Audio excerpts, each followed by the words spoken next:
মানুষ কি করে এরকম অক্টোপাস ভালোবাসে ভাই? স্কুইড গুলো তো দেখলেই ঘেন্না লাগে দাদাকে। আবার সি ফুড দিয়ে নাকি রামেন, মানে কেন?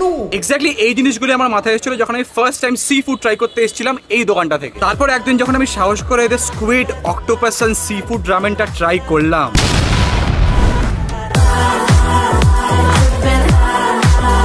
সিরিয়াসলি বলছি এদের সি ফুড গুলো অ্যাফোর্ডেবল প্রাইসেসে আলাদাই tasty, specially squid, octopus, shrimp and ফিশের আইটেম গুলো। জিনিসগুলো সুপার ফ্রেশ, কোনো বাজে বা আষ্টে গন্ধ নেই। প্লাস এরা যখন বানায় না, একটা স্পেশাল মশলা এন্ড সস দিয়ে যখন টস করে দেয়, একবার খেয়ে দেখো, সিরিয়াসলি বলছি জাস্ট মারা যাবে। স্কুইড এন্ড অক্টোপাস ছাড়াও তোমরা ডেফিনেটলি ট্রাই করবে এদের নিউলি লঞ্চ সি ফুড রামেনটা, যার মধ্যে দেওয়া আছে ভর্তি ভর্তি স্কুইড এন্ড শ্রিম্প। আর খেতে ভাই আলাদাই। আর আমি সব থেকে রেকমেন্ড করবো এখানকার আমার সব থেকে favourite item since 2019, super cheesy, super juicy and super creamy এদের বেকড ফিশ এন্ড চিজ। এটা ওদের সিগনেচার। তুই আবার চশমাটা পড়েছিস? হ্যাঁ ভাই, এটা আমার সিগনেচার। এই টেস্টি সি ফুড গুলো তোমরা পেয়ে যাবে কলকাতার সব থেকে অ্যাফোর্ডেবল সি ফুড ব্র্যান্ডে ফুডওয়ে। যদি এখনো ট্রাই না করে থাকো তাহলে কি করছো, একবার ট্রাই করে নাও।